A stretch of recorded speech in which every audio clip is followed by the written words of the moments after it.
Welcome back. This is still The Point of View. It's a special edition coming to you from the IEA. My guest, Her Ladyship Justice Sophia Akuffo. She was our Chief Justice between 2017 and 2019. She's a member of the Council of State. She was also the chairman of the University of Ghana Council, and she's been a Supreme Court judge. At least she was a Supreme Court judge from 1995, reflecting on the Constitution, affirmative action, gender-based violence, and abuse of minors. Let's end with one of your institute's favorite topics. I was just going through my notes. Almost every quarter, IEA shouts about natural resource governance. The last one I got, they called for a halt to mining lease renewals and a reset of the mining sector in Ghana's interest. What is it about the natural resource sector that has animated the IEA so much? It's almost become the big thing for you guys, at least for the past 2 years. Why? I think our natural resource governance and management and administration and everything should be a flea in every Ghanaian's bonnet. It's our natural resource. It is our natural endowment from God. That's what He gave us. He planted it into the land for us. It's His gift to us. And why? Because the Bible says that He has blessed us with every blessing that we need. So why do we keep going to IMF? Why should we even consider ourselves poor? Poverty, there's nothing wrong with losing your money because you did not invest properly. I'm not denigrating anybody who is poor, but it is not the intent of the maker that anybody should be poor. So he invested in us intellectually, emotionally, and then if as a nation, He invested in our land and in our waters, and we have our forests and everything. Okay, that's my Presbyterian preamble. But on top of all that, if you take it from the world view, think of the value of what we have. And so why should Obuasi look so grotty? And why should Takwa? I remember my first time I went to Takwa. I was so disappointed. As for Prestia, I did, I felt sad. And I actually, I think I went there in 2019 during my time as Chief Justice, when I was going around looking at our courts. And I felt sad. And I said, oh, Prestia, is this it? And try and imagine the amount of gold. If you go to Akwetia, imagine the amount of diamonds. Imagine all the natural resources that have flowed from these towns, and have, the processes do not, or ordinarily also do much good to the environment. And all that it has left is a bad environment. And so let me understand the position. Is it to say that government should nationalize all mines? Is that what the IEA is pushing for? No, but there is nothing wrong with state ownership of part or whole of anything. We're not talking only about mines either. We're talking natural resources. I always prefer it that way. Our forests, our oil blocks, water, oil, and everything. Yes. What's wrong with state participation every... But your lady, the state does have carried interest in, for example, the latest one, the lithium, the Awoya mine. There's a carried interest of at least 11% for the state. And why 11%? With royalties of about 13% royalties. Yes. So the state does participate. So we should dance over that? So that's the question. So are you saying that you want the state to have more or all? Yeah, well, why not? There's nothing wrong with that. The state can own the entirety of the activity and contract out the services. What's wrong with that? Service contracts. What's wrong with that? Do we have the capital to The exploit? capital is in the ground. What about the technical know-how? Why do we keep that I'm asking thing? a question that because thing we've been me. mining since We've had School of Mines. Yes. We've had University of Science and Technology. It used to be an institute. Then it became a college. Then it became. We have produced so many engineers of various types. In Takwa alone, they've always had an institute, which is now even a university, isn't it? Yes. And when you go to quite a number of the internationally known mining companies around the world, you will always meet at least one Ghanaian who is there. They stole that Ghanaian from Ghana, and that person is working on their mine in some other place. Technical know-how, we have it, and if we don't have it, we can also buy that. That resource we have under the ground, that's our capital.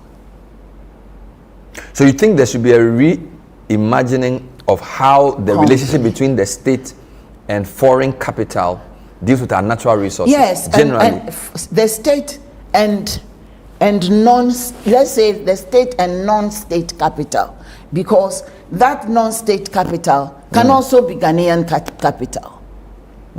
Yeah. Why do we think that we don't have rich Ghanaians? Well, that's a different economic question. We've had the nation recently go to the international market to look for money, to even do basic things as pay salaries. If you remember, we got into a big crisis in 2022 because the then government had gone to the international capital markets to borrow at very expensive rates. So the view by the political class is almost as if tax revenues are not enough. And for some reason, borrowing is the way to go. And since they don't have access to what is called concessional loans, they did go to loan sharks in the international capital market to borrow money. So that's the reality the finance people will say to you. That's all. I personally think that's all Kwekwa Nancy's story. You don't know economics. I don't know economics. They say they know economics, and then they come and tell you an answer. And then when everything goes wrong, they jump into the corner. And say, corner of the room. You know, we do need to we need to. There's this mindset we have that there's only a particular way for the nation Ghana to monetize its natural resources. And that formula, that is what I call the Gettysburg formula, the Gettysburg formula, which is you give it to some foreigner.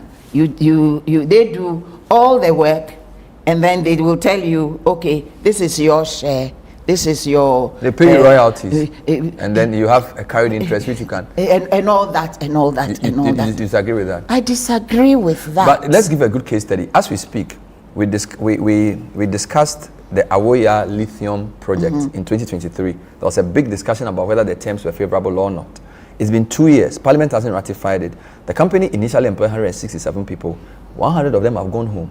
They have only 62 employees because, according to them, the process is delaying. All right. So you've had 2 years to get the company to start exploiting lithium. They've not been able to do it. And 100 people are sitting home who initially were employed. That's pressure. A government wants its people to work. So how do you, so what's your advice on how they should resolve this Awoya issue? And what is holding up? I think Parliament hasn't ratified the Awoya matter. Parliament hasn't ratified the deal, and they're also saying that the price of lithium has changed to a point where there must possibly be a renegotiation of the terms. This is my understanding of the situation. Listen, lithium, once the world has decided that it is no longer going to be digging oil relying only on hydrocarbons. And that it is now going to be going more into electrically generated vehicles and so on and so forth.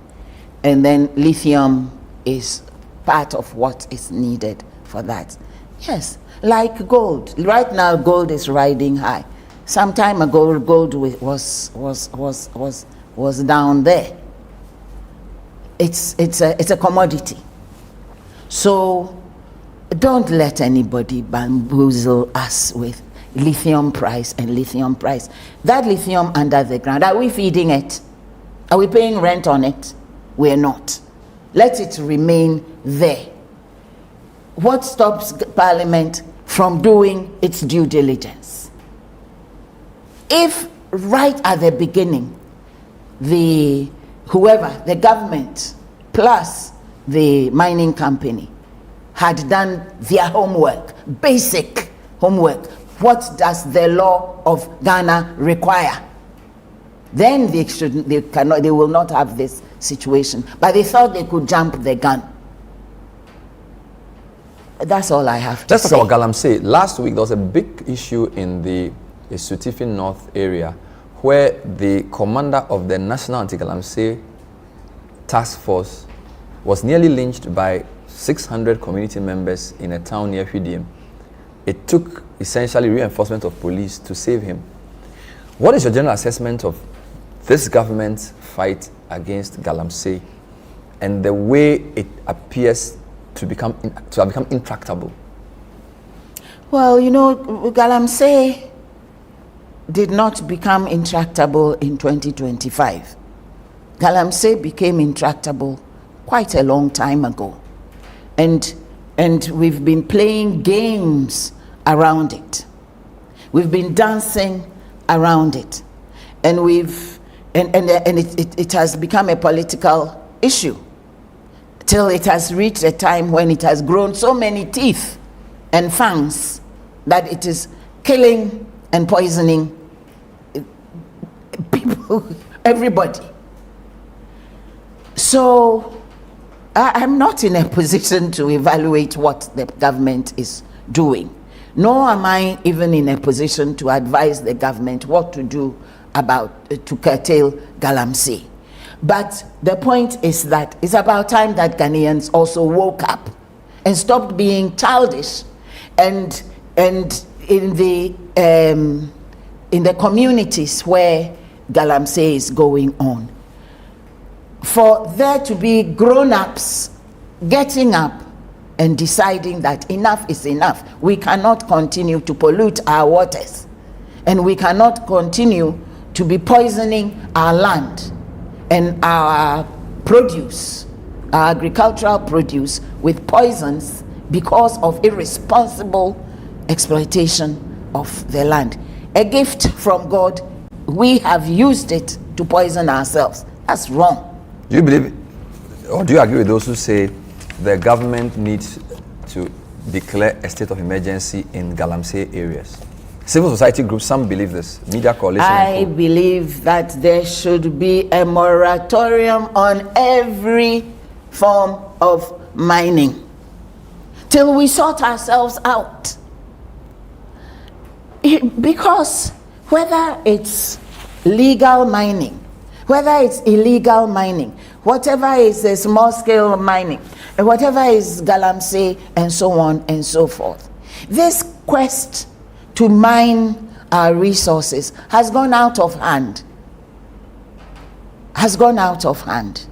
And therefore, let's call a pause. A moratorium on all forms. Yes. Until we sort out Galamsey. Let's sort out, and not only Galamsey, even how we're going to be regulating and how we're going to be managing artisan. You know, everybody comes up with some kind of terminology or the other. And then in the meantime, we are busy renewing leases and things like that. Let's stop for a while. The monies we have been collecting, let's be using them wisely. We'll also stop for a while here. Our time is up. We've been talking to Her Ladyship Justice Sophia Akuffo, a distinguished life of public service, now on the Council of State, a distinguished fellow of the IEA, speaking on many issues, constitution, gender-based violence, and also natural resource governance. Thanks for watching tonight's edition of the program. We'll see you next time. Bye-bye.